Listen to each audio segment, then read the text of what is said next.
Welcome back, ladies and gentlemen, to the beautiful Saturday early morning fun day here in New Orleans, Louisiana. Sean Green joined by Nick Dichiria live here for this wonderful finale, final of this singles the All-Star event. Big money on the line here, Nick. Yeah, I mean, this is going to be a pretty important one. I mean, $1,500 added, free entry. And while Danny, you kind of expected to be there, let's be honest, when you look at the list, you didn't know. I don't think many people were picking Brett Hollinday to do the run. I talked to them out there, and he said today just feels like it's his day, and he's just going to do what he's going to do. And he said, I want to be annoying to play against. I want to just be sticky in those matches. And that's what he's been doing really well. And we've seen that a lot out of him. I mean, on the reverse side of this, Danny was one double bowl away from losing to Alex Spellman in the last league decider. So a little bit fortuitous to even be in this position. I think he's still rolling in the blind draw too. He is still rolling. They did win that last blind draw match as well. It might have been the finals of the blind draw. I think it was, because I think he came over instead of getting the picture and the money right away. Well, that's why our friend Jeremy is standing right behind him.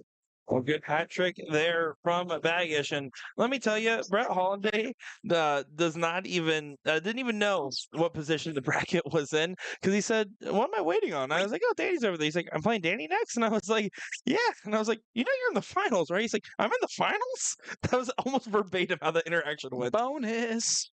Nope. I mean, isn't that the greatest feeling in the world? Like, oh, good, I'm actually at the end. Well, if I know Brett Hollinday doesn't care about bracket anxiety. I know certain people, if they didn't know and also told them they're in the finals, like, oh, what? Yeah, no. So, he's like, he doesn't mind. It's like, been there, done that. We're talking about a Division II champion in Brett Hollinday, and that season he rolled. He did. It was the first time we've seen a 5.0 average for a seasonal average. Yeah. And up until recently, his trip 18 does not go for Danny. Unfortunately, Brett Hollinday will need an extra dart if he wants to try to take out 173. Not a good finish. Yeah, after his first two misses on the bull, there was not much to go in there. And Danny Baggish is going to be favored in leg number 1 here. Maybe we'll finally get that trip 12 for the fans. Does he seem like he's the candidate to do that? Brett's going to lead 16 with a high ton. We call that sparkles where I'm from. Yeah, he sparkled. All right. Double 18 because he hates us. And the fans. Ooh. Oh, that trip 6? Or double 9. Although if you don't miss inside on the 9, you do have the trip 3. And and Master Out, which is actually a benefit there. It really is. It is. Jokes aside. That's honestly why the double 15 isn't really a bad shot in Master Out either, because you go inside. You saw the trip 5, which is just aiming at the 20s. I have seen many times, though, and you might agree with this, in Master Out, where the other person does not know when they go inside on 15 that they still have the trip for the bailout. Certainly. And they like showed off on the last start. Oh, no. Speaking of trip 5s. Yeah, Brett Hollinday, a lot of them. Far left on all those darts there. We've seen him in his last 3 matches open up with a 9 mark, then 7 mark, then 9 mark in cricket. And this is the first time we've seen him open up with not a dang mark. Well, this is going to be a 9 mark here. 7 it is? 6. Well, that's just the way it goes here. Sorry, we just went ahead and pulled a Baggish in commentary by guessing the wrong thing.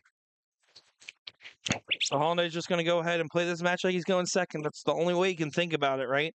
If you bagel on the first 3, it's okay. It's not detrimental, and it matters about how those next 3 go, and he took advantage of them finding 7. If at first you don't succeed, just try again. That's what they tell me. That's why I'm still on the dating app, Sean. All right. Back to the match. Baggish. Nice trip. 17 there on dart 3. Staying at the bottom of the board.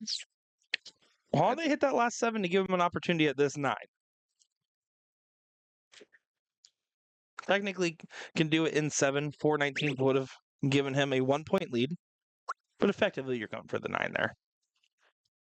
Absolutely. And Brett's another player. I know that I can tell you this. He has paced himself beautifully throughout this evening, because he seems like as if you're talking to him any other time, and it's 2:30, which is insane, honestly, that he's still functioning as a normal human being. Well, and let's break that down, right? I mean, he's facing himself in the liquid aiming fluid as well as just in general. He's keeping his energy levels the same and he's keeping himself actively engaged. He's not really sitting down or taking big rests. He's almost constantly standing. He's doing what you're supposed to do to make sure you're keeping engaged the entire night. Do you think being a bar owner actually helps in these types of situations because you are used to entertaining while playing darts and running around and maybe doing some work around the bar? I think it does help, but not for that reason. But because bars are open late, you're used to late nights. Boom goes the dynamite. Danny Baggish might have put a coffin shot, so to speak, into this final. And the Cinderella story might be coming to an end here for Hollinday, but you got to give him props. And this field, I believe he was coming in at number 5 or number 6 on the average board to get that second place finish here, and a well-deserved run to it. Hats off to Mr. Hollinday, Mr. Division II champion. Absolutely is. Former president Danny Baggish, former Division I champ, 3 bowls away. And listen, I told Danny, hey, could you just make this final quick? And then he went and played a blind draw. So, no, he didn't make it quick, but he made it as quick as he possibly could for us here, going 2 straight. Well, if it makes a difference, I tapped Brett on the shoulder and said, man, those Florida guys suck, huh? And he looks at me and said, yeah. I also lied to Brett, and I said, Brett, we're already here. Let's take this the whole way. You got to play both sides of the coin, right? Well, you got to be nice. But really, Brett, I was lying to you. That's true. Anyways, Brett here does find the 2 bulls, but not enough to regain the point lead. Danny Baggish to put this one away and put bed, for lack of a better term. There we go. There's one. Night. There it is. Danny Baggish, your champion of the All-Star event. Is it? Look like it's a little crooked to you guys? If it was, he shot on it very well. What was that? On the cricket board, a 5.66? All right, great job, Danny. Yeah, not too bad there.